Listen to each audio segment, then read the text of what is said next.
Hello, welcome back. Welcome to the show. Welcome to Juicing the Numbers, your statistics and sports podcast. I'm one of your hosts, Joshua Tracy. I am Corwin. And we've been out of commission for a while for the first part because I was on vacation.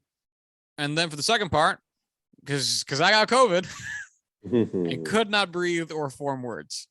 So, yeah, that'll do it. Two things that are very necessary when you're trying to make a podcast with your friend is being able to breathe consistently and have the mental fortitude to form actual words. And those two things were hard. So we've been out. I've been out, really, which means that we've been out for like 2 weeks. But hey, we're back. I'm back in Jersey and slowly starting to feel like myself again.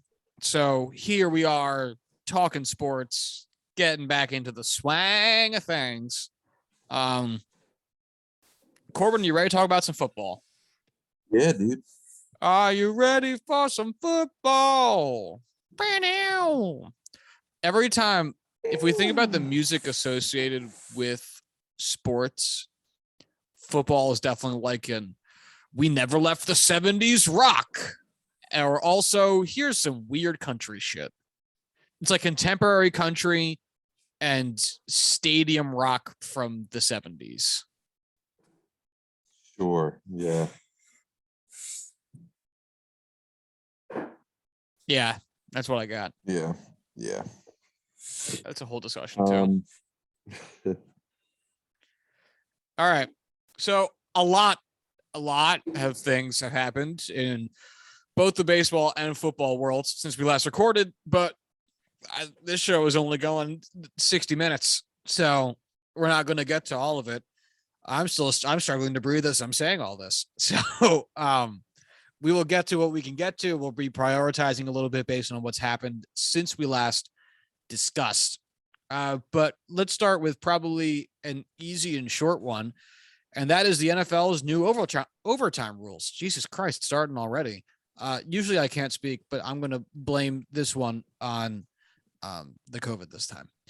So NFL has changed its overtime rules to allow for both teams to have a possession in the playoffs only. Now, this is a big departure from what has historically happened, and this has come up especially in the last, I think, 3 consecutive playoffs. This has happened where the one team got the ball for the first drive, had a relatively controversial play somewhere in there, like the Saints versus the Vikings, and I think that was 2019, 2020. And then scored a touchdown and the game ended. And it's like, all right, so not only is that call controversial, but because of the rules, the other team doesn't even really get a chance to respond to it. So now it's not just a controversial call at a crucial moment. It's also a controversial call that essentially decides the game. And so the NFL is making amendments on that to change things only in the playoffs. Corin, what do you think? I mean, look, I'm very happy that it's something that we're getting for the playoffs. I would love to have it for the regular season as well, but at the end of the day, I can understand, hey, this is the first stepping stone, and it'll in all likelihood be expanded relatively soon as long as it works out. I will say it's definitely got its new strategy where now it almost seems like you would want to have the ball second so that you have the hindsight of information or the additional information, knowing whether or not you absolutely need to go for 2, go for, just a PAT, things of that nature, just reduces uncertainty.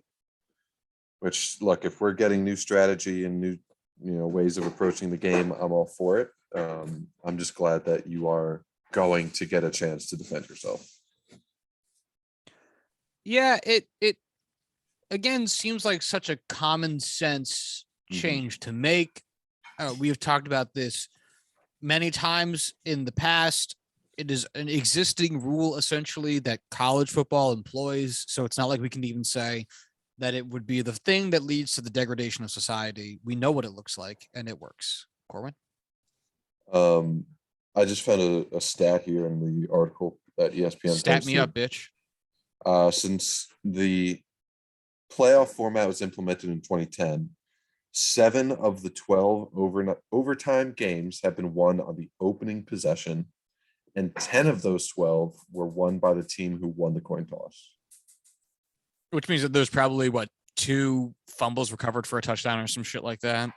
Or even just, hey, getting 2 possessions to score versus just, because if you hold them to a field goal for the second team to score, or field goal, it keeps going. Only the touchdown ends the game, I think. It's really just, hey, you get the ball more often, you win the game.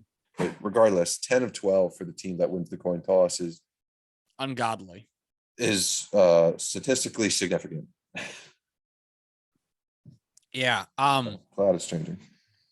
And there should honestly, those aspects of competitive balance should be explored more throughout the sport and other sports. But I would also love to start making more rules that benefit doing onside kicks. Oh my God, yeah. Maybe have the receiving ends team, instead of being only 10 yards downfield for kickoffs, be more like 20 yards downfield for the start of kickoffs. Because honestly, those players at 10 yards aren't doing shit anyway. And then it makes meeting the 10-yard minimum kick distance threshold a little bit more interesting, because instead of the receiving team not really having to go anywhere, it makes both teams actually have to run for position at least 10 yards and kind of makes that a little bit more competitive. But yeah, anyway, going back to the overtime rule part. Yeah, people also got to remember that at one point in time, very recently, in Corwin and my memory, the NFL overtime policy was kick a field goal, you win the fucking game, which meant all you needed to do as the receiving team in OT was fucking fair catch the ball at the 25 or some shit. Yeah. Go, I don't know, 40 yards to get down to the opposing 45. And you have a chance. I'm not saying it's going to be a chip shot, but you get to the 35. You get to the opposing 35. Hey, 42-yard field goal. I mean, yeah, it's not easy, but bitch, you can do it. 42 yards is done every day. Yeah, I mean, it was an insane way to run the game. And I think it's being realized more and more with their slow amendments to, I guess, adjust the competitive balance of it. Because, man, having your whole season end on one missed pass interference call, and this might not amend that. It might not. There might be an instance where both teams scored a touchdown on their opening drives in overtime, and then the touchdown that wins the game is a bad missed pass interference or some shit like that. It's not going to remove bad refing. Bad refing is bad refing. But it will certainly, I think, go down a little bit easier knowing that at least you had one chance to have the ball. At least there was something there for you. What's the next change that we're going to have to overtime? In all likelihood, it being, for the regular season as well. Ah, damn it, that's what I was going to say. Outside of that, honestly, the more I've thought about it, the more I think that they should just do what college does, which is just take the ball to 25. Same. Oh my God, it's so much better. Because if we're being honest here, overtime isn't about going down the field. It's about scoring a touchdown. I know that's kind of a limited way of thinking about it. Football as a sport is about going down the field. It's about making up yardage. But when we're in overtime, what's not exciting? A 3-yard run on 1st and 10 on your own 30. Yeah. Oh my God. It's really anticlimactic to watch a first down run for 3 yards on 1st and 10 from your own 30-35. It's not exciting. Yeah. What's really exciting, even though it's painful to even bring up. 7 OT versus the Penn State, Illinois, where these are not two teams in the same category, but hey, we can have that happen because of these crazy batshit rules, and it's fun. And I think there has to be more movement towards fun for all sports, because the idea of fun is fluid and it will change. And I think at this point in time, watching teams just run their 2-minute drills or their red zone offenses for the entirety of OT, that sounds like a lot of fun. That sounds like so much fun. And you want to know why I never think it would happen? I don't think that they care enough to be like, hey, we need to do this change for the younger audience so that we could keep people interested forever. I think the NFL is just so contempt in where they are. They don't want to risk losing the boomer crowd that would freak the fuck out over. But the defense is, you can't have, this isn't football. Oh, and guess what? Rule changes are rule changes. It happens.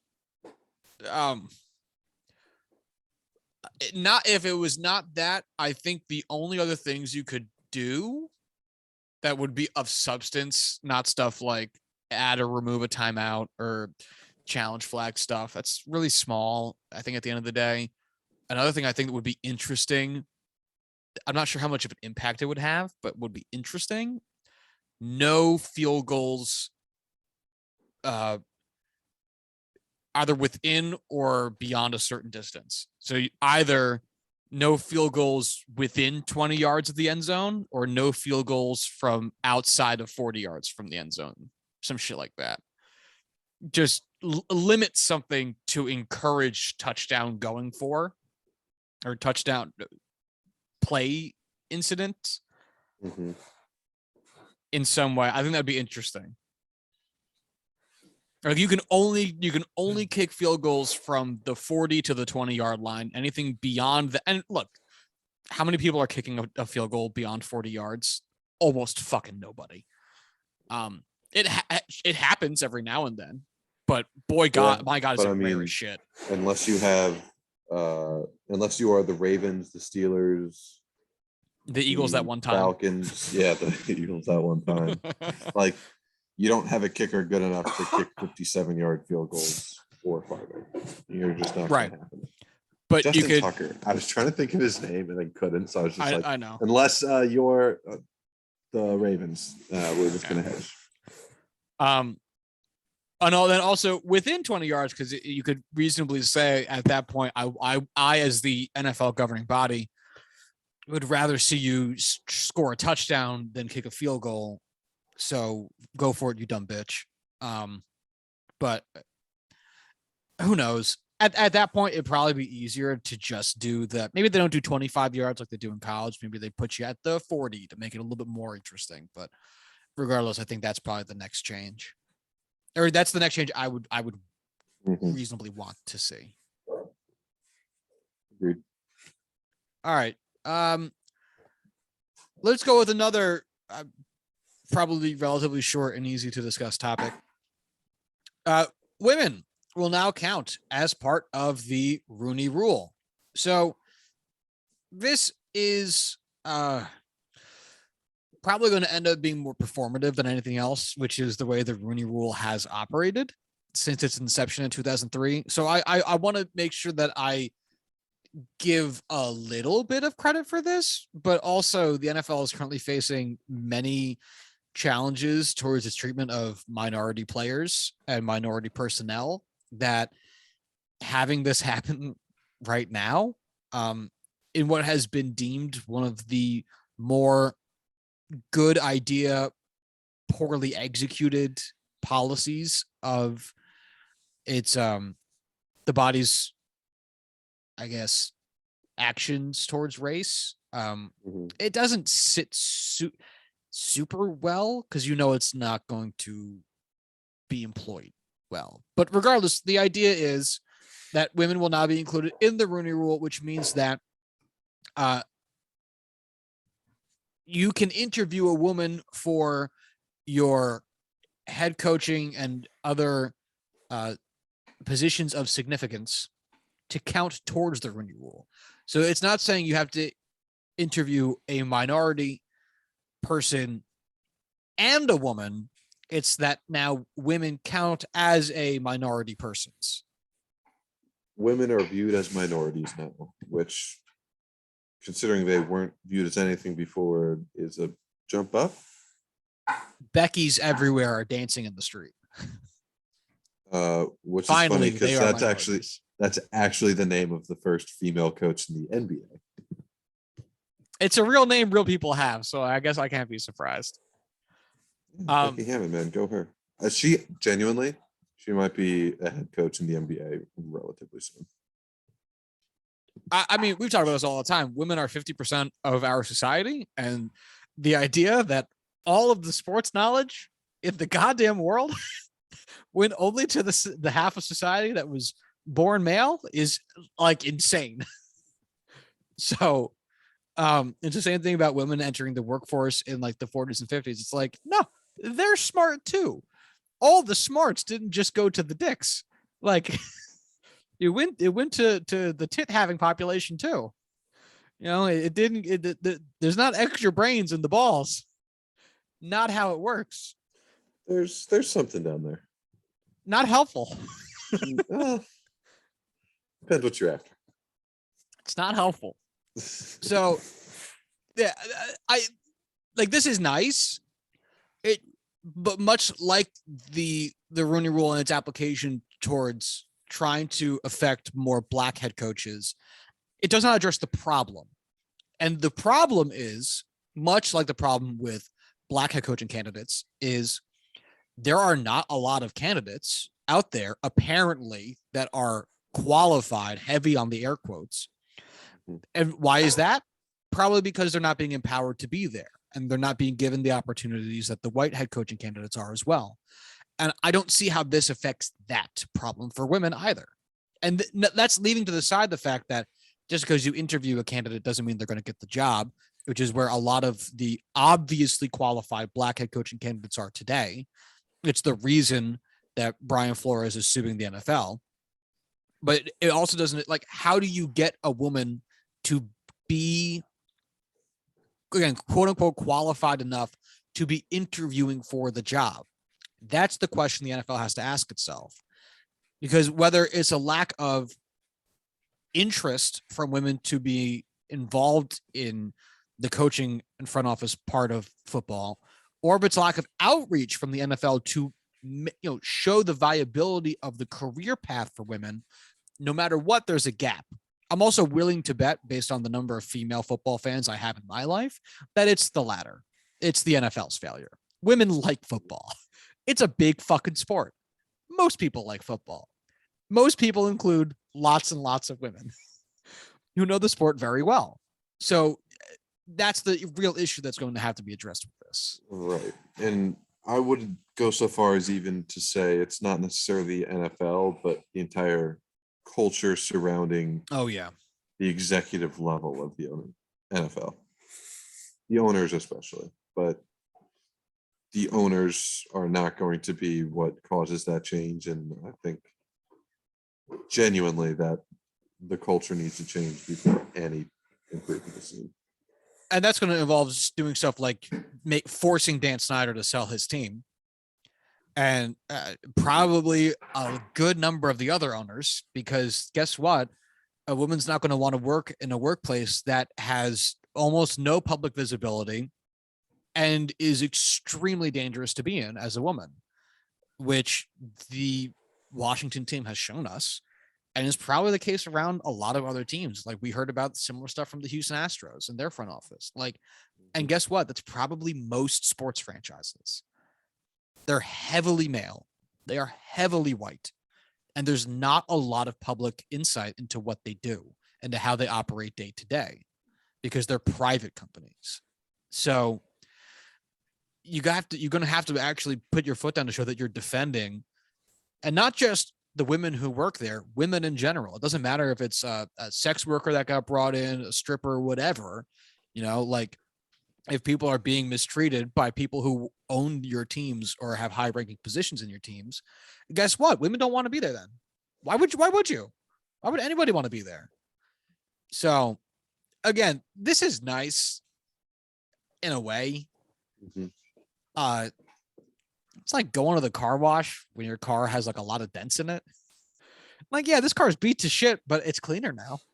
Sure, like it looks a little better, but you're not fixing it. Right. You should probably bring this to a mechanic. Like your check engine light's on, but hey, it's clean. That's nice.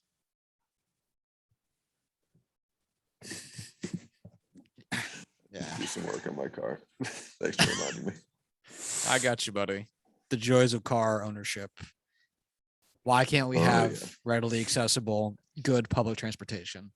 I scream, looking at my bald ass tires, knowing damn well I'm not replacing those sons of bitches till next winter.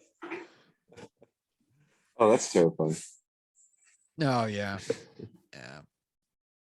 Tire stores are a racket. I don't think anybody in their life has ever gone into a tire store and the tire store said, "Oh yeah, we have those tires. We have 4 of them right here." I have never had that happen in my fucking life. Every time I've gone to the tire store, it's been like, "Oh, we got to order these." And it's like, "How? This is a generic vehicle. Do you only carry like Bugatti tires? Like, what is this? You're a Costco." Whatever. The Josh's tire rant. I miss those. So let's talk. I guess we'll transition over to a fun one, which is up in Buffalo. Those Buffalo Bills are getting a new stadium, and the public is helping fund it. So Governor Kathy Hochul, who has been doing not a good job as the interim governor of New York, has proposed a deal in which state and county governments would pay $850 million towards the total estimated $1.4 billion cost of building a new stadium in the Buffalo suburb. The total cost of operating the stadium on the public side is expected to eventually exceed $1.1 billion once long-term maintenance costs are factored in, according to documents released late last week, or actually a couple weeks ago. Sorry, folks. No, March 30th. That was last week. I was right the first time.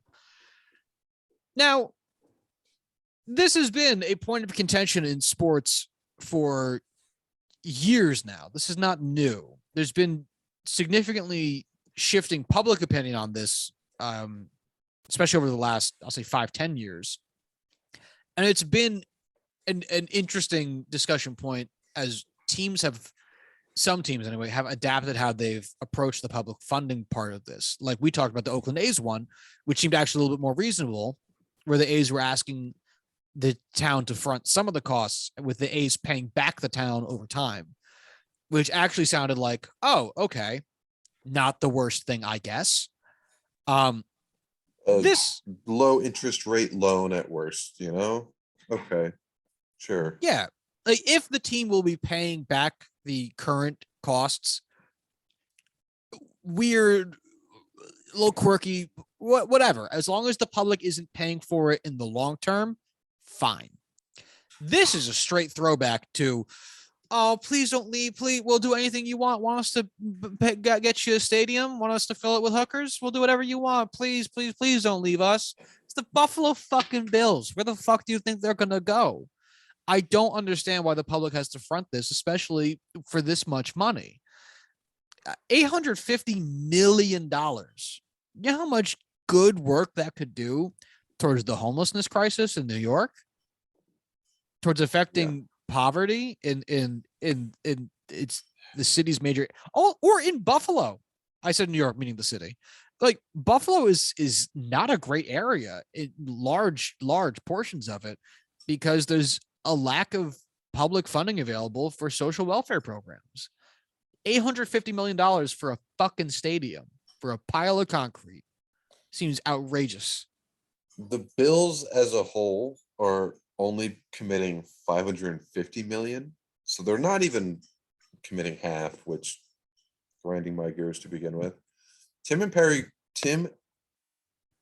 Kim and Terry Pagula are worth $7 billion. The Bills as a whole are worth $2.5 billion. And Kim and Terry Pagula are putting in 350 million. That's insane. That's 5% of your net worth. Well, and This that is means like roundabout math, sure, but at the end of the day, like no one is questioning your ability to be able to pay for a stadium. Why on God's green earth, if this is going to be a privately owned stadium, would this much fucking money be up to taxpayers? with seemingly no negotiation here. Like even the Oakland government pushed back on the A's proposal. Actually, I don't think that's still even agreed to at the end of the day, the Oakland A's proposal to the city of Oakland. And that was way more city friendly than this deal is. And they it's already an agreement, which is mind blowing. Because you got to think, this feels like a first proposal. This feels like look, we're going to ask them to pay for 850 million, but realistically, we'd only expect them to pay 400 million. So we'll whittle them, we're building in the idea that we're going to be whittled down for concessions. And then they just said, oh, yeah, sure. You got it. Like, this includes $100 million paid out over 15 years for any needed maintenance and repairs, plus an additional $180 million for capital improvements paid out over 30 years. So not only is the state paying for the stadium in upfront costs, they're paying the maintenance on the stadium? That's fucking insane. That's absolutely insane. I'd love it if the state of New Jersey paid for every time I needed like new guitar strings or the new tires on my fucking car. Pay my maintenance costs. Could you imagine if every time you had a home repair, the state of your state government paid for it? Don't get me wrong. That'd be great for all of us regular folks who have, normal wages and an okay house where the state could help cover costs of living and stuff like that. But that's not how fucking life works. Why is it different for a billionaire with a big fancy stadium that they make gobs of money on? Is this communism? I think so. It's welfare for the wealthy. That's all it is, man. What is the difference? What is the difference between this and food stamps at the end of the day? Just souped up for the rich. I don't know. People love to rail against the idea of food stamps, like, we're paying for people to go eat Twinkies or whatever stupid bullshit they think. And it's like, what's this then? Fuckface? What's this? One program lets people eat food, which, we need to live. And this is a billionaire saying, I can't afford to build a stadium by myself. Can the government help me pay for it? And we're all chomping at the bit to do it. Hey, guess what? If you can't afford it, go fuck yourself. Like, go fuck yourself. For real. Just do me a favor, all of us. Just go fuck yourself. How old do you think Soldier Field is? 84 years old. Let's see. Soldier Field was 98 years. Soldier Field is 98 years old. How old do you think Lambeau is? 99. Oh, way less. 65 years. You should have swapped those two guesses. Yeah, I just forgot how to play Family Feud. What are some other? How old do you think Fenway is? Oh, no idea. 99. 110. Okay. Family Feud did that one correctly. There you go. What are some other old stadiums? Beaver Stadium, home of Penn State football. How old do you think Beaver is? I'll guess 100. 62. No kidding, really? It opened in Sure, that's true. 1960. I feel like September that's a 17th, renovation. 1960. It's definitely not true. Renovated in 1984, 1985, 2001, 2008, 2014. 1909, the original stadium was built. So is this a new Beaver Stadium then? It was built on top of, like, the lower portion is the original stadium, and then they actually built like a full-size stadium on top of it. Oh, those some parts of the stadium date back to 1909. Okay. Yeah. So 113. And so, all right. And so how old do you think the Bills' current stadium is? 84. 49. What year did it come out? Come out like a record. 1973. Jesus. It's stupid. That's not an old stadium. It's not. It's not an old stadium. Stadiums get much older than this. Yeah. Also, save up. save up your money. Stop drinking at Starbucks every morning, guy. Come on. Stop buying yourself all those avocado toasts. Cut back on how many streaming services you got. Yeah. Yeah. Hey, Kim. Stop watching Netflix. Terry. Yeah. You don't need Red Zone. You own the stadium. You can just go there. I mean, does it feel outrageous to say? It's not like this is a short-term investment. It's not like it's a wild and wacky realty scheme that they're running that they need profits immediately for. Just save money for longer. You can buy it fucking self. Oh, it's just, it makes me so happy to have to finance everything myself. It really does. Pull myself up by them bootstraps. Whatever. So, according to some very quick Google searches, the Bills' revenue in 2020 was $340 million, which was down because of COVID. That's 2020. 2019, it was $413 million. So I'm willing to bet that's probably closer to what we could expect going forward, as the Bills have been good and there's, more people willing to go out into ballparks nowadays with some better COVID precautions and vaccines actually being available. So $400 million, we'll say, which means, I know revenue goes into a lot of things, but if we're looking at just revenue versus the cost of that stadium, that's 3 years worth of saving up. I mean, if we assume that the Bills' operating expenses is significantly less than the revenue, which, probably is, I don't know, 10 years for a new stadium. Who fucking cares? 10 years? Your stadium will still be less than 60 years old. The Red Sox are playing in a stadium that was set up within 60 years of the Civil War. Civil War veterans probably watched baseball games in Fenway Park. The Civil War. It's an old fucking stadium. You can put up with your current stadium for another decade. Mm-hmm. I hate it, man. Removing, hold on, real quick. I just want to do a little bit more back of the napkin math on this. Removing the cost of the team payroll. What do you think the front office, the total personnel payroll of a team is?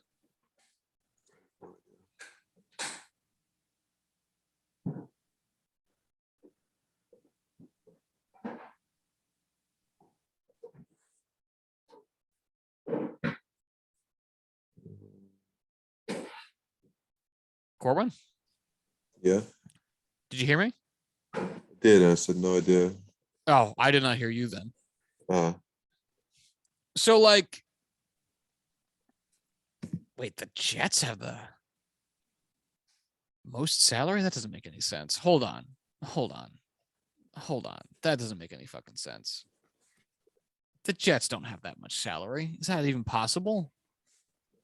what is it? $220 million? That sounds right.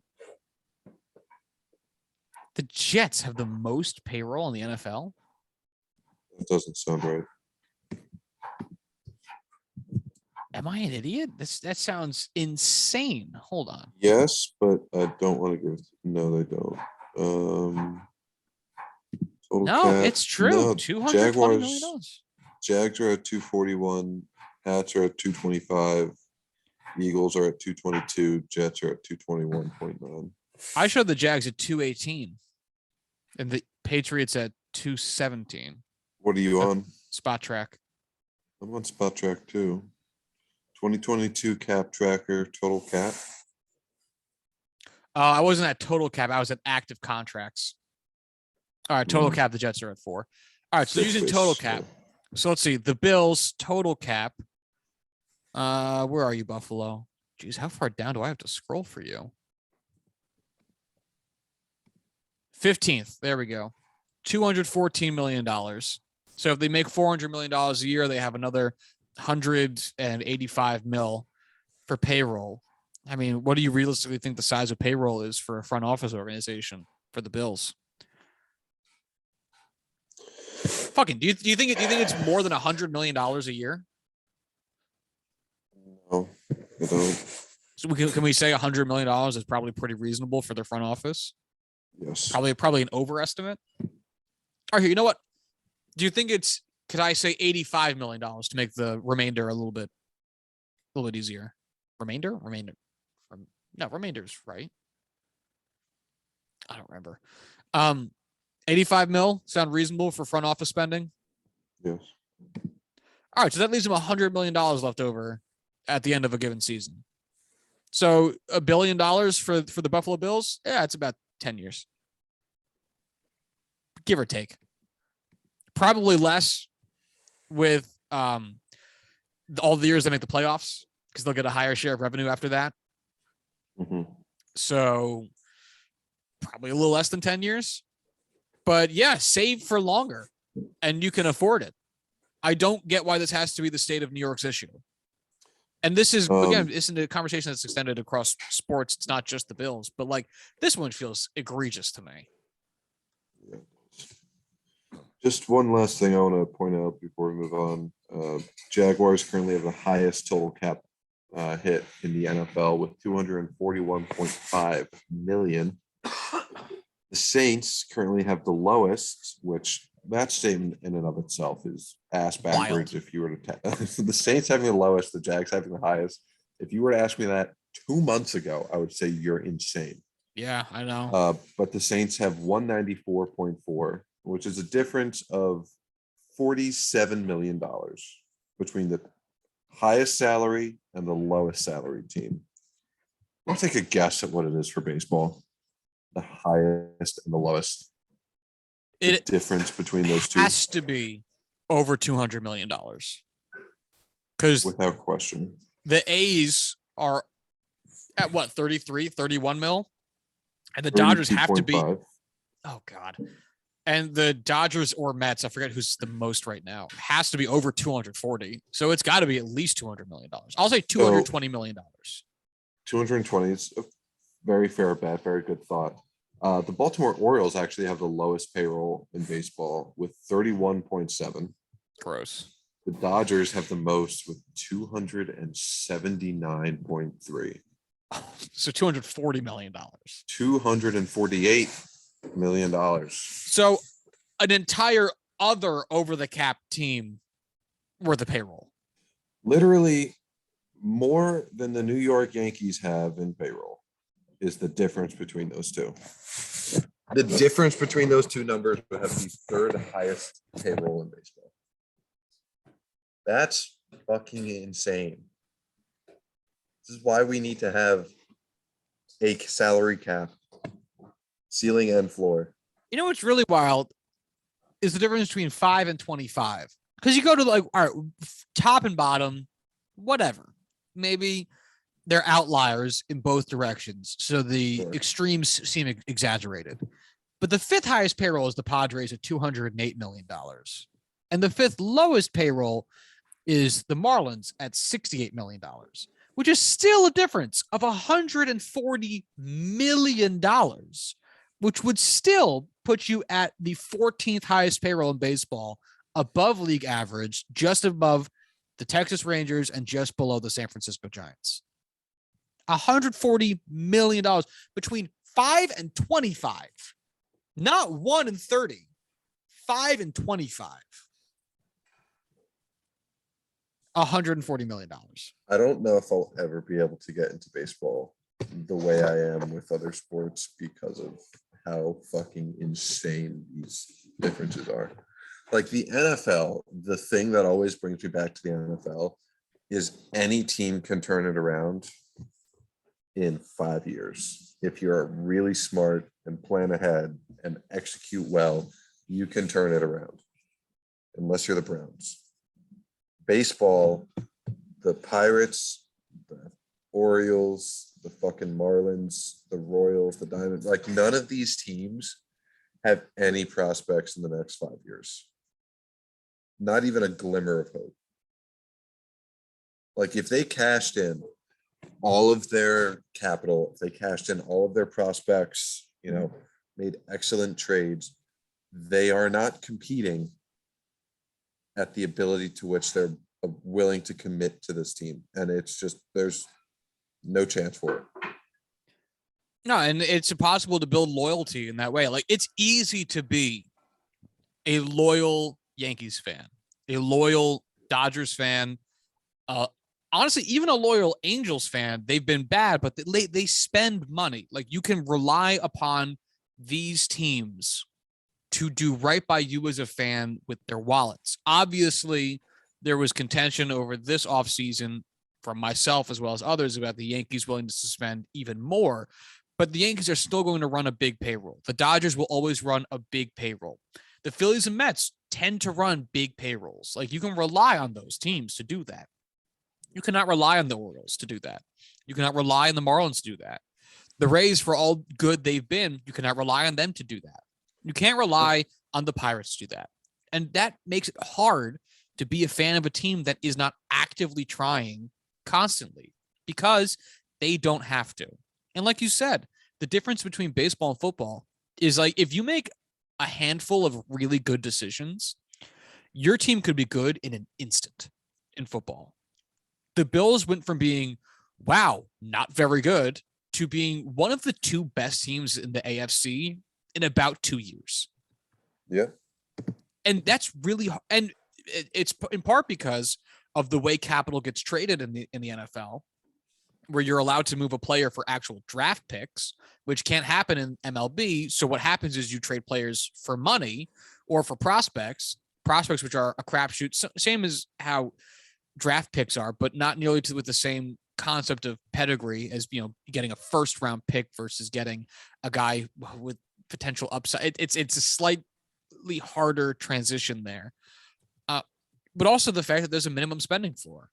Like if the Marlins were required to spend $80 million a year, that team would obviously be better. And that means that you are inherently fewer moves away from being a good team. If you are required to spend $80-90 million, then all of a sudden the Guardians probably don't need to retool their entire goddamn team. They probably only need to retool the back end of the pitching rotation or the right side of the infield or their DH. Look at what the Padres just did. You spend a lot of money to free up really important positions. You make trades to shore up important positions, and the rest just kind of falls in place. You're a competitive team. Yeah. You can spend the money and get there. You can build the farm and get there. You can do both and get there. You do neither, you're not going to get there. it's like we talked about a few weeks ago. It really feels like money has become the untapped resource. The underutilized, the competitive advantage that isn't being utilized by most teams, because it's like when the Dodgers run into issues, their issues are so small. Their issues are, we had 5 great starters. One guy got hurt. Now you've got 4 great starters and an okay starter. But we want to have 5 great starters. So let's just go get another one. If the Padres are having an issue with their who did they trade for somebody? Who did they just trade for? Huh? Who, the Padres? Yeah. Sean Manaea.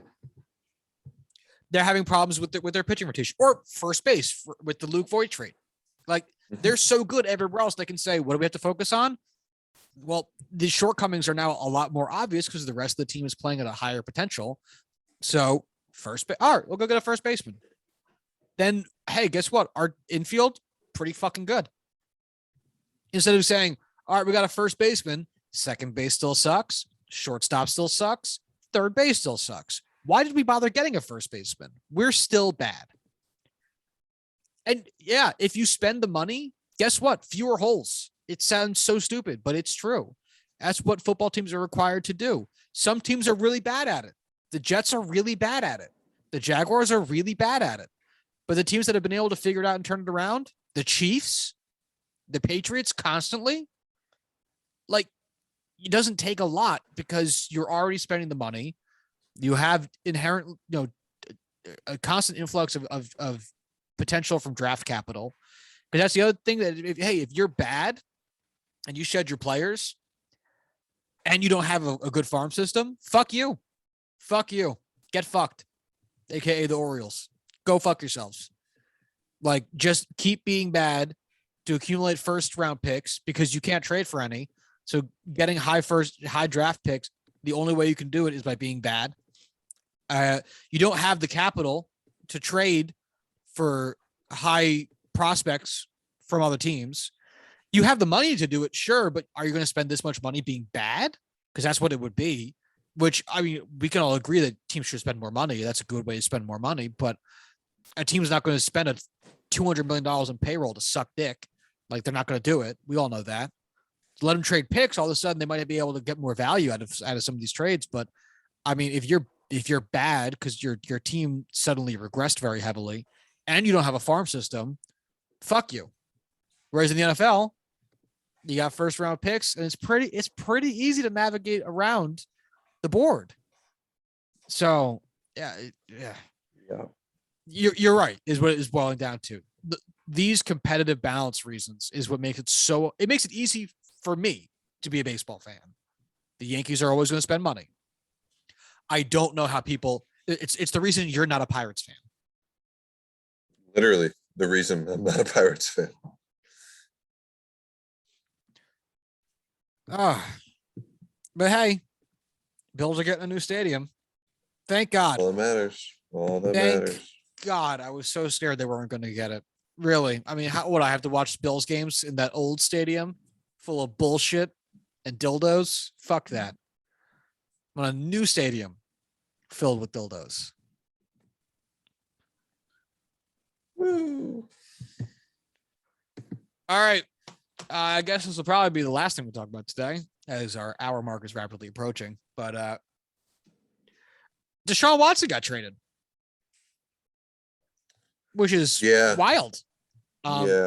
So Deshaun Watson got traded from Houston to Cleveland, which also therefore spells the end of the his name is already fading from my head. What's his fucking name?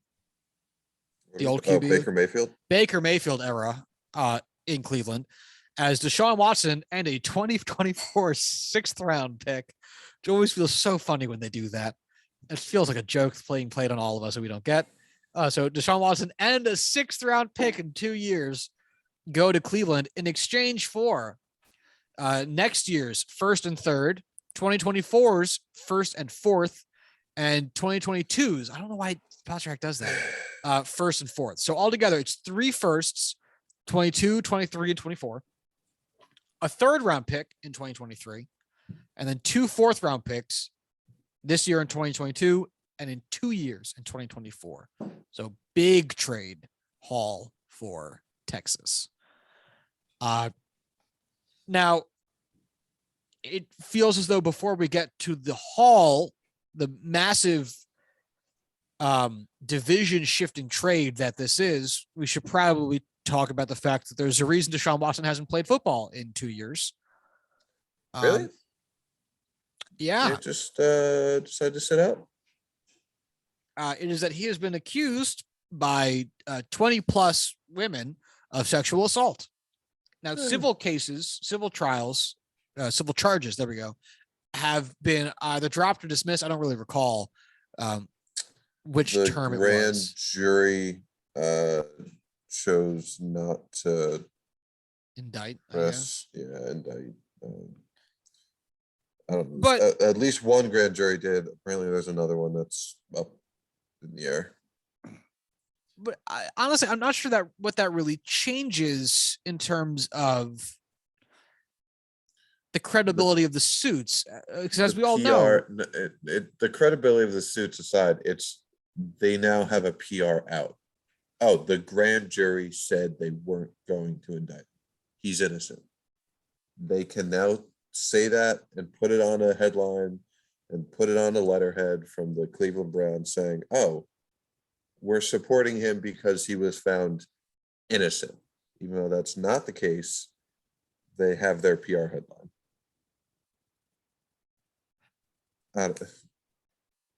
Which is a very sensitive issue that the Browns are very much so just treating as something that can be brushed aside. Because as we all know, the criminal justice system in the United States, not so great. Not the best. And part of that gets shown in the degree to which sexual assault charges ultimately reach conviction, because it's very, very hard, likely by design. But that to the side, there are still a lot of feelings about Deshaun Watson, the player, Deshaun Watson, the man, I guess I should say, that make doing something like this feel pretty shitty and pretty bad for your female fans. But it's okay because the Browns GM asked his wife and daughter if they were okay with it, and they gave the thumbs up. So women everywhere just know that women are okay with it. Right. Thank God we have that. So in addition, and it's tough to feel like it's really to keep talking about because it feels so gross. But I guess to just plow forward saying bad move, Browns. Don't do that. God, so fucking disappointing. Yeah. To I guess move forward on it.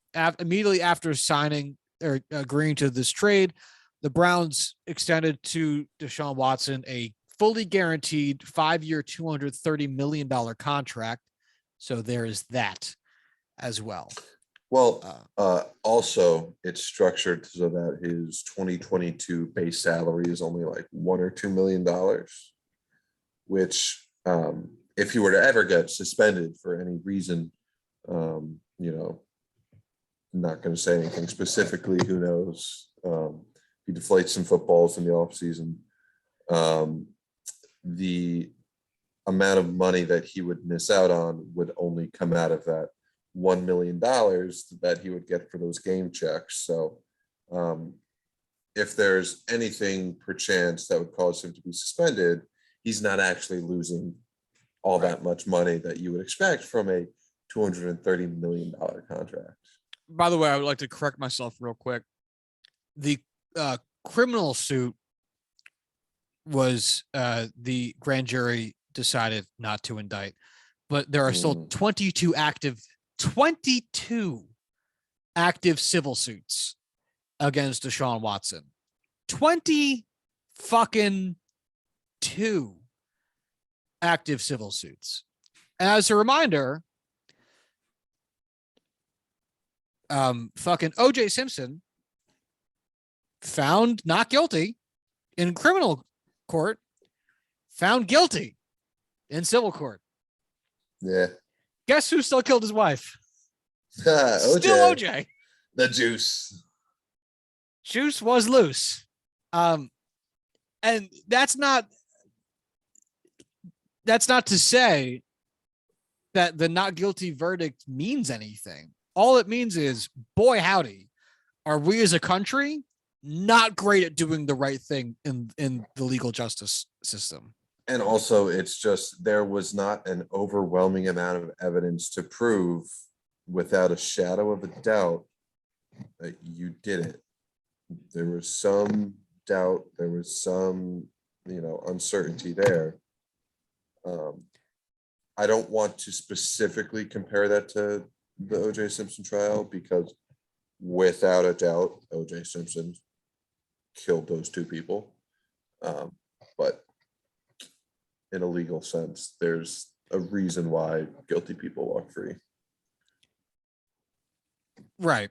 And which is with all the murkiness of every situation that heads into a courtroom, which is one of the reasons why the Browns shouldn't treat this as carte blanche to do whatever the fuck they want.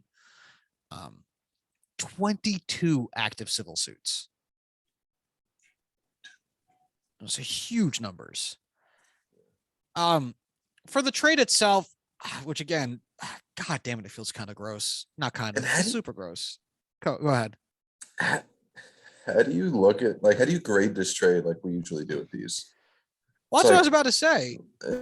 Okay, you're paying that much for a quarterback who might not play for you this year, who might not play for you in the future, who you're giving a full guarantee. I don't know where to even begin on how to discuss this trade. It's an A+ for the Texans. Oh yeah, and out of the park home run for the Texans, who hadn't been playing Deshaun Watson, probably would have continued not playing Deshaun Watson. I can only assume, and got 3 first-round picks and 3 other pretty solid picks in exchange for him. For the Browns, this is a resounding F. It's a resounding F. Because for one thing, holy shit, bad move, guys. Reason number 2, oh my God, that's so much money for a guy who hasn't played 2 NFL seasons and probably won't play a third. And reason number 3, is he going to be better than Baker Mayfield? Yeah, probably. Yeah. But hey, why don't you just not sign Baker Mayfield this year? Invest in the team everywhere else that you possibly can, because apparently you have oodles of money sitting around that aren't allocated in other areas, and try to figure out the QB market either next offseason or in the next draft. Or honestly, wait to see how the rest of the division shakes out for one season. If you're willing to essentially do that anyway, with the prospect of Deshaun Watson being suspended, why not just not make the trade?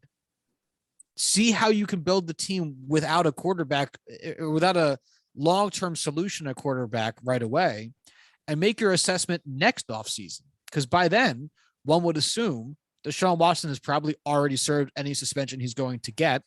And for another way, you would get to see, how do the Steelers actually handle Ben Roethlisberger's absence? How does Joe Burrow do in year 3? What's the future contract situation look like for Lamar Jackson in Baltimore? Who's up for grabs in the draft / in free agency? There's better decisions, more clarity for you going forward than there is in doing this. I don't get it. I'll say, the Browns have been copying the Steelers for years because they see how, prosperous our franchise is. Steelers went out and drafted a quarterback who has openly said that he loves kissing titties. And the Browns, in the most Browns way possible, tried to copy that. And they Brownsed it. The Browns should probably start emulating the Steelers' ability to draft and develop wide receivers, because they like destroyed OBJ's entire existence. And then he immediately went to LA and was like, nah, I'm still pretty good. It, it's a complete tangent that I promise I'll focus back up on afterwards. But Joe Goodberry on Twitter, he's a big NFL and specifically Bengals account, did like a little exercise looking at, how teams perform drafting players who don't work out either at the combine or at their pro day or at, the Senior Bowl before getting drafted.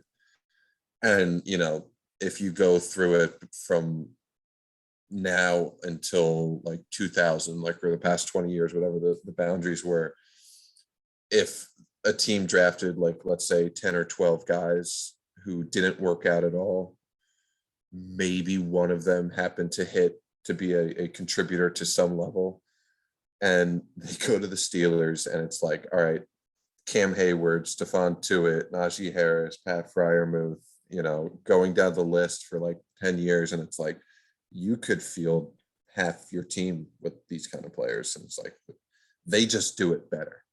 And they just figured it out, which, hey, good for them. They do well. But to get back to this Deshaun Watson trade, if you were to judge this as solely the quarterback and what this specific player is able to do for you on the field, under the assumption that there are no extracurricular red flags or question marks whatsoever, this was the Deshaun Watson that existed the day before all of these accusations came to light, I would say that's a great trade for the Browns, regardless of how much they were able to give up, because top 5 franchise changing quarterbacks do not grow on trees. The Browns have been looking for one for 30 years, 50 years, 100 years. They've never been able to find one. They have a fairly good team around him already. You could put him in, you're a contender, no questions. Like, you have completely changed the franchise outlook for the next decade plus, next 10, 15 years. It gives you a chance where, drafting 15 to 20 every single year for the next 5, 10 years, however far you want to, argue for argument's sake, you're not going to find a true franchise changing quarterback. The problem with that assumption is that that's not who Deshaun Watson is when they traded for him.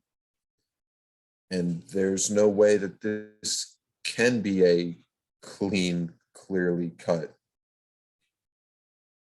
decision with wins and losses the way we normally grade these trades, because yes, you have a football player who can do those things on the field.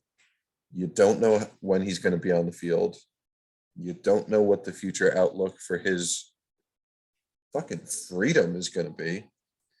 And you are permanently tarnishing both your reputation, culture, and locker room. I mean, if I was a player for the Browns who signed there, hey, blue collar team, really looking up, trying to build something, trying to put something together. I love, Stefanski. I want to play for him. Let's go win the right way. Let's go do this. Let's make a difference. Let's change this city. Let's do it. And then they bring in Deshaun Watson. I'm going to be sitting there in the locker room like, I don't want to fucking be here anymore. I don't want to play for this team. I don't want to play and win that guy a Lombardi trophy. Fucking hate that guy. I don't want, get me the fuck out of here. It's a huge, huge culture shock and a huge tarnishing of whatever it was they were trying to build beforehand. It's just, I don't think this trade, even with what they gave up, even if it was less, that it would be worth doing that to your team. To your team, to your fan base, to your city. I mean, there's a lot of repercussions. And this is assuming. How do you make that trade as a general manager and go home and talk to your wife about how your day went? What'd you do today, honey? Traded for a serial sexual assaulter. Or talk about the news ever. How do you look at somebody? on the how does like your wife be like, oh, you see this guy who got arrested, do this horrible thing, Yeah. and you go like, yeah, that guy's horrible, but is he good at his job? Like, Yeah. you realize how disgusting that makes you? Because He guess has a what? he These are has a young daughter. How the I- fuck are you supposed to raise her?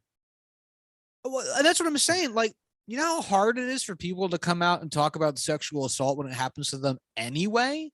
It only gets harder when they get treated like this in criminal courts. I mean, like, it's bad. It's how do you look at your daughter and say, you know, no one's gonna do anything. If someone ever touches you inappropriately or does anything bad to you, like they're gonna face their consequences, unless they're like a really good quarterback and like I need him to do work for me, in which case no consequences. But otherwise, I'm sure consequences definitely. You're a bad guy. I mean, like we just saw in oh god, the no knock case in St. Louis. Yeah. What was that Breonna Taylor? Breonna Taylor? Thank you so much. I had the B stuck in my head, but I couldn't get the rest of it. The cops who did that, the grand jury didn't indict them either. Yeah. So Yep. who fucking cares? It's made up bullshit. Who fucking it's made up bullshit. It's all made up bullshit. And like it yes, we'd like to pretend that our system is good and works and dysfunctional. A lot of times it's not. And a lot of times it comes down to men in power being able to get away with stuff. Especially in the criminal case. That lately? So it's a non-cert. And also from the football, the guy hasn't played in 2 years. He's likely going to get suspended this year. It's going to be 3 years. I genuinely hope the NFL has a year-long investigation into this so that they can suspend him next year and actually take some money from him. Also, like, what are you supposed to feel as a Browns player?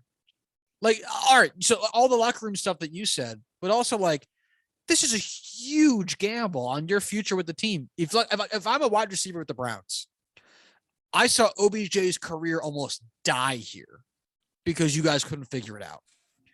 I am seeing a complete lack of aptitude on offense and defense, including the fact that you guys have some star players and still haven't been able to figure it out. And now you're taking a huge gamble monetarily and positionally on quarterback that I don't know if it's going to pan out even this year. We're not going to find out until next year. And is that supposed to entice me? Like, that's a wild risk to take. Like, bringing in 42-year-old Tom Brady into the Buccaneers org was a way less risky move than this. Even with Brady's the advanced guy age. who won 6 Super Bowls was less risky. Well, because of his age. Real sexes. Like, you know what I mean? Like he was an old man leaving the system he had only played in for 20 years of his career.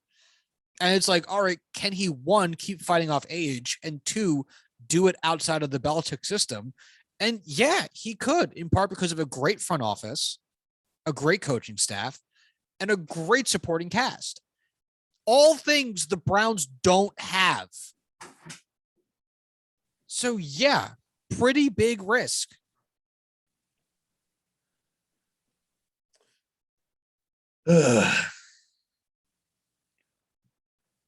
I hope it doesn't work out for him. I'll go out on a limb and say that.